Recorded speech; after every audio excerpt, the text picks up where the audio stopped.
আসসালামু আলাইকুম। কেমন আছেন সবাই? আশা করি সবাই অনেক অনেক ভালো আছেন, সুস্থ আছেন। সুমির সংসার থেকে আমি সুমি আরও একটি নতুন ব্লগ ভিডিও নিয়ে আপনাদের মাঝে হাজির হয়ে গেলাম। আশা করব আমার প্রিয় আপুরা পুরো ভিডিও জুড়ে আমার সাথেই থাকবেন। আজকে দুপুরে রান্নার পর থেকে ভিডিওটি শুরু করলাম। এই যে আমার রান্না বাড়া শেষ। 2 আইটেম রান্না করেছি। গরুর মাংস দিয়ে আলু দিয়ে পাতলা ঝোল আর পাঁচমিশালি সবজি রান্না করেছি, আর ভাতটাকেও বসিয়ে দিয়েছি। তো ভাতটা হয়ে গেলেই আর দুধটা জাল করা হয়ে গেলেই আমার রান্না শেষ। তো গতকালকে তো বাসায় ছিলাম না, যখন দুধ দিয়ে গেছে তখন আমার শ্বশুর আব্বা এই বড় পাতিলটায় করে দুধগুলো ফ্রিজে রেখে দিয়েছিলেন। তো আমি এখন সেটাকে কিছুটা জাল করতে বসিয়ে দিয়েছি, আর কিছুটা 1 কেজির বোতলে ভরে আমি ফ্রিজে রেখে দেব। তো আমি একটা তেলের কাকের সাহায্যে 1 কেজির বোতলে আমি 4টা বোতলে দুধগুলো ভরে নিয়েছি। এখানে 5 কেজি দুধ ছিল। তো রান্না করা তো শেষ। এখন আমি সব কিছু টেবিলে গুছিয়ে দেব শ্বশুর আব্বার খাওয়ার জন্য।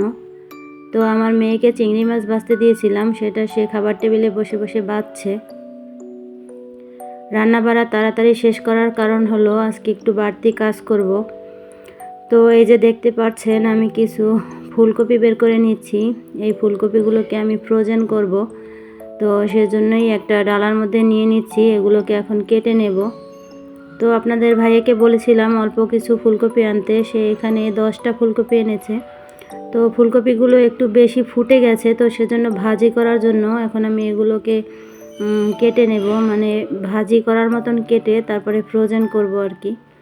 তো এই যে দাঁড়িয়ে দাঁড়িয়ে কাজ করার বটিটা এনেছিলাম, তো সেটা দিয়েই আমি এখন ফুলকপিগুলোকে একদম ছোট ছোট করে কেটে নেব, যাতে আমি ভাপিয়ে ফ্রিজে রাখতে পারি। সেজন্য আমার যে সকল প্রিয় আপুরা তাদের মূল্যবান সময় নষ্ট করে আমার ভিডিওর এই পর্যন্ত এসেছেন, তাদের সবাইকে জানাই অন্তরের অন্তঃস্থল থেকে অনেক অনেক ভালোবাসা ও দোয়া।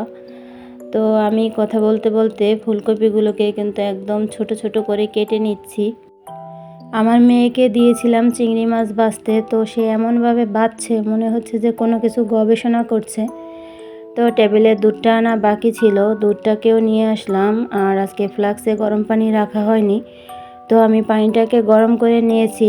এখন ফ্লাক্সে পানিটাকে ভরে নেব। তো আজকে একটু অল্প পরিমাণ পানি গরম করেছি, কারণ আজকে কারেন্ট ছিল না এই পর্যায়ে।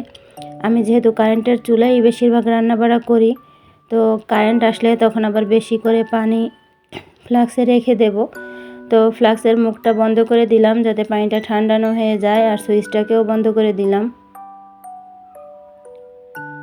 তো অনেকক্ষণ দাঁড়িয়ে দাঁড়িয়ে তো ফুলকপি কেটেছি, আমার একদম পা ব্যথা করছে। এখন আমি ফুলকপিগুলো নিয়ে রুমে চলে এসেছি। আমি দাঁড়িয়ে দাঁড়িয়ে মনে হয় 3টা ফুলকপি কাটতে পেরেছি। তো এখন বসে বসে এখানে আমি ফুলকপিগুলোকে কাটবো। তো এই পর্যায়ে আমার বাসায় মেহমান এসে পড়েছিল, তাদের সাথে গল্প করতে করতে আমি ফুলকপিগুলোকে কেটে নিয়েছি। আর এখন হচ্ছে সন্ধ্যার পরে আমি ফুলকপিগুলোকে পরিষ্কার করে পানি ফুটিয়ে তার মধ্যে কিছুটা পরিমাণ ফুলকপি দিয়ে যে 2টা বলক তুলে নিয়েছি। এখন আমি এই ফুলকপিটাকে একটা ঝুড়ির মধ্যে ঢেলে দেব, আর ঝুড়িটার নিচে কিন্তু আমি আরেকটা কড়াই বসিয়ে দিয়েছি। তো ঝুড়িটা তোলার পরে ওই কড়ার মধ্যে যে গরম পানিটা থাকবে সেটাকেই আমি আবার চুলায় বসিয়ে দেব। এভাবেই আমি কয়েকবার করে এই ফুলকপিগুলোকে সেদ্ধ করে নেব। আমরা যারা এলপি গ্যাস ব্যবহার করি তাদেরকে এতটুকু সাশ্রয়ী তো হতেই হবে। তো এই পানিটাকেই এখন আবার চুলায় বসিয়ে দিয়ে আমি বাকিটা ফুলকপি সেদ্ধ করে নেব।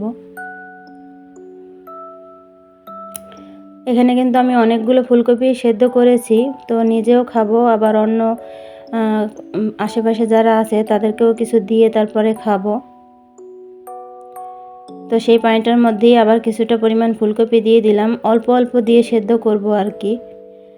তো আমি ঝুড়িতে যে ফুলকপিগুলো রেখেছিলাম সেটা একটা বড় ডালার মধ্যে দিয়ে দিলাম, আর একটু ছড়িয়ে দিলাম যাতে অল্পতেই ঠান্ডা হয়ে যায়, না হলে আবার বেশি সেদ্ধ হয়ে যাবে। তো এভাবেই আমি আরও অনেকগুলো ফুলকপি কিন্তু সেদ্ধ করে নিয়েছি। এই যে আরেকটা ডালার মধ্যে আমি এক ডালা আগেই মানে ঠান্ডা হওয়ার জন্য রেখে দিয়েছি।